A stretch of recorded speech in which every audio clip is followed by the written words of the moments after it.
रहे हैं उनको भी, और जितने भी हमारे ये संत महापुरुष यहाँ पे चित्रों के रूप में विराजमान हैं उनको भी मैं नमन करता हूँ। और जैसा कि मेरे बड़े भाई सीनियर साथी अनिल राणा जी ने बताया, आज की जो विचार गोष्ठी है उसका जो विषय है बाबा साहब का जीवन संघर्ष, भारतीय संविधान और हमारे कार्यभार, इस विषय पर भी मैं आपको अपनी बात रखूंगा। और मैं उम्मीद करता हूं कि आप उसमें से कुछ लेके जाएंगे, और ये भी उम्मीद करता हूं कि अगर आप सुनेंगे तो ही मुझे बोलने में और कहने में भी आनंद की अनुभूति होगी। तो अनुशासन बना के रखिए, शांति बना के रखिए। सबसे पहले मैं, मेरी माताएं बहनें, मेरी बेटियां बैठी हुई हैं, ये बात तो मैं बताऊंगा आप लोगों के लिए, क्योंकि कहा जाता है कि मातृशक्ति एक बहुत बड़ा बदलाव करने की शक्ति रखती है। उसी की गोद में विकास भी संभव है और विनाश भी संभव है।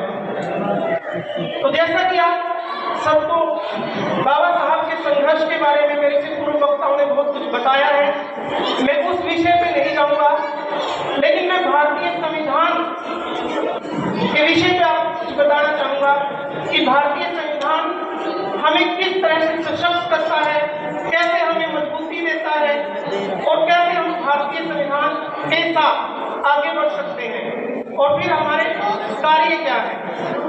तो सबसे पहले अगर हम भारतीय संविधान की बात करें तो आप सबको मालूम है कि भारतीय संविधान के जो निर्माता हैं, जो जनक हैं, वो हमारे डॉक्टर भीमराव अम्बेडकर जी हैं। और उनकी रहनुमाई में जब भारतीय संविधान बनकर तैयार हुआ तो उस भारतीय संविधान के अंदर हम सबके लिए क्या क्या प्रावधान किए गए, हमें क्या अधिकार दिए गए, अगर हम उसकी बात करें तो सबसे पहले बात आती है हमारे मौलिक अधिकारों की। मौलिक अधिकार है क्या और वो हमें क्या देते हैं। बेटी सपना, बेटा प्लीज बैठिए, बैठो बेटा प्लीज। मौलिक अधिकार का मतलब होता है मूल, यानी कि मुख्य। वो हमें देते क्या है? मौलिक अधिकार हमें देते हैं जीने का अधिकार, जो कि भारतीय संविधान से पहले हमें जीने का अधिकार नहीं था। क्यों नहीं था? क्योंकि जब हमें पानी पीने का अधिकार नहीं था, हमें किसी पेड़ के नीचे बैठने का अधिकार नहीं था, हमें बैलगाड़ी में बैठने का अधिकार नहीं था, तो हमें जीने का कहाँ अधिकार था? तो अगर ये अधिकार हमें दिया तो ये दिया इन महामानव की रचना भारतीय संविधान ने।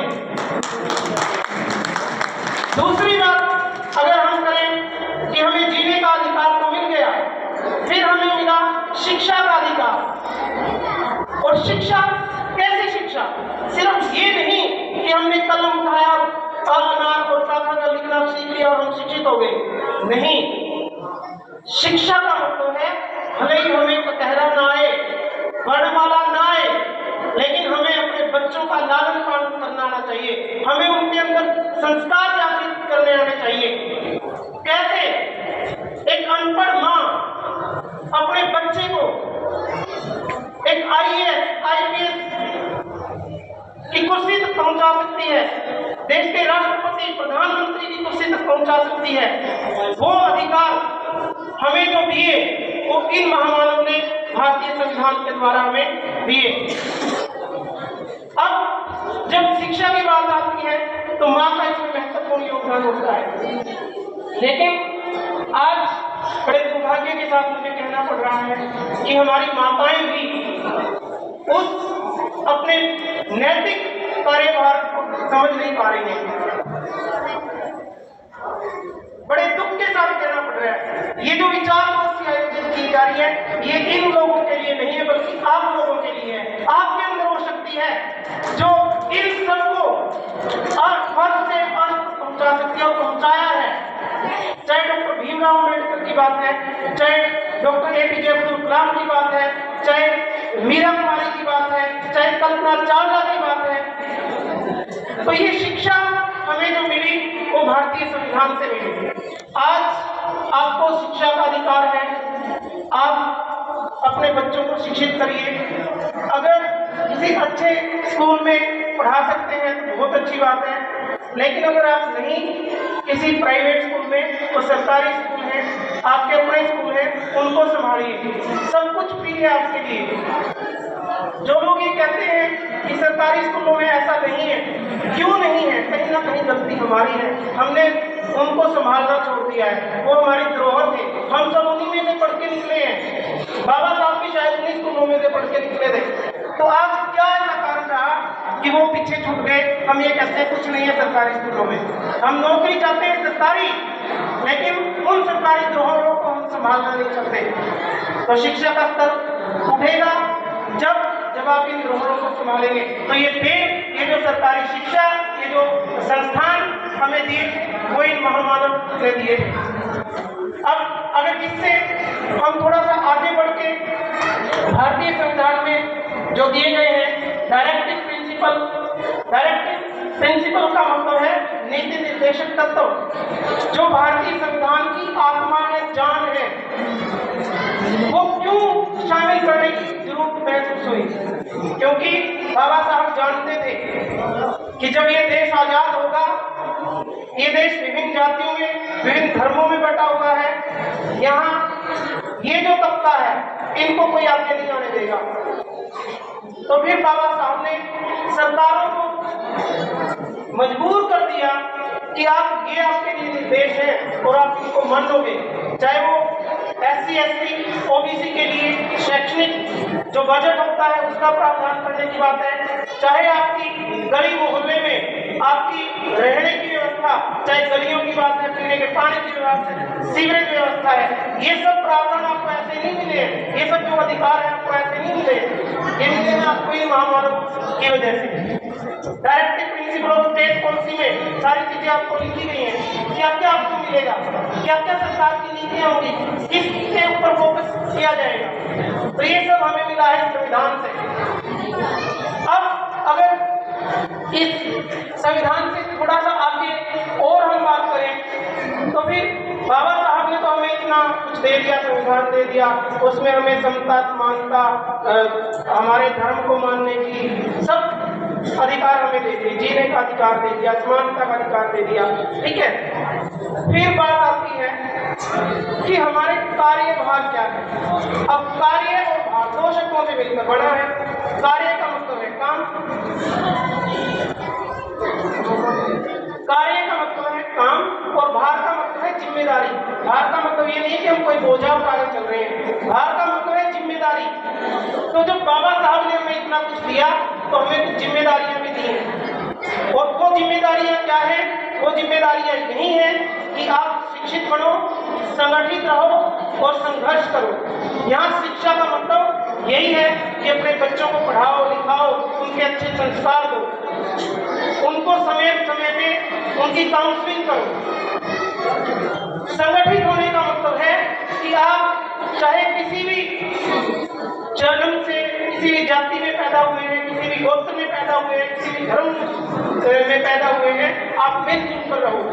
विशेषकर जो SC ST OBC हैं, कम से कम वो तो मिलजुल करके रहें, वो तो संघर्ष करें इकट्ठे होकर, और फिर अपने उन अधिकारों को प्राप्त करने के लिए आगे बढ़े जो बाबा साहब ने हमें भारतीय संविधान में दिए। तो एक बार फिर से उन्हें मैं मेरी माताओं, बहनों से, बेटियों से अनुरोध करता हूँ कि इस देश की बागडोर आपके हाथों में है। बेटी पढ़ेगी तो दो परिवार मजबूत होते हैं, एक मायका पक्ष और दूसरा ससुराल पक्ष। तो मेरी आप सभी से यही विनती है कि आप अपनी बेटियों को पढ़ाइए, उनको आगे बढ़ाइए। ये सारी जमीन आपकी है, ये सारा आसमान आपका है, फैलाओ पर पूरी जमीन को, ये सारा जहान आपका है। इन्हीं शब्दों के साथ आप सबका बहुत बहुत आभार, धन्यवाद। और फिर से आयोजक मंडल का मैं बहुत बहुत आभार प्रकट करना चाहता हूँ कि आपने मुझे बोलने का मौका दिया और इस तरह की विचार गोष्ठी का आयोजन किया। उम्मीद करता हूँ ये सिलसिला जारी रहेगा।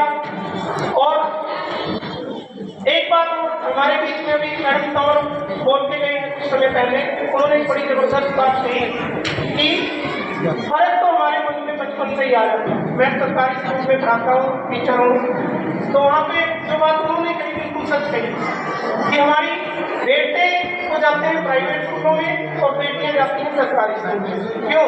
क्योंकि सरकारी स्कूल में खर्चा नहीं है, उल्टा उनको कुछ मिलता है, और प्राइवेट स्कूल में खर्चा है। तो बेटी के साथ तो भेदभाव पेट से ही होना शुरू होता है, माँ की गर्भ से ही होना शुरू हो जाता है। तो बेटियों, ये आपकी जिम्मेदारी है कि आप अपने आप को साबित करके दिखाओ कि नहीं, हम कोख में मारने के लिए नहीं है, बल्कि हम इस देश की राष्ट्रपति प्रतिभा पाटिल बनने के लिए हैं, इस लोकसभा की स्पीकर मीरा कुमार बनने के लिए हैं, इस आसमान में उड़ने के लिए कल्पना चावला बनने के लिए है, ना कि कोख में मारने के लिए।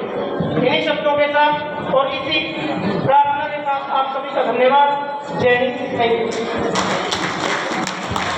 धन्यवाद मास्टर दास जी का। मेरे सभी वक्ताओं से मैं बार बार एक ही अपील करता हूँ कि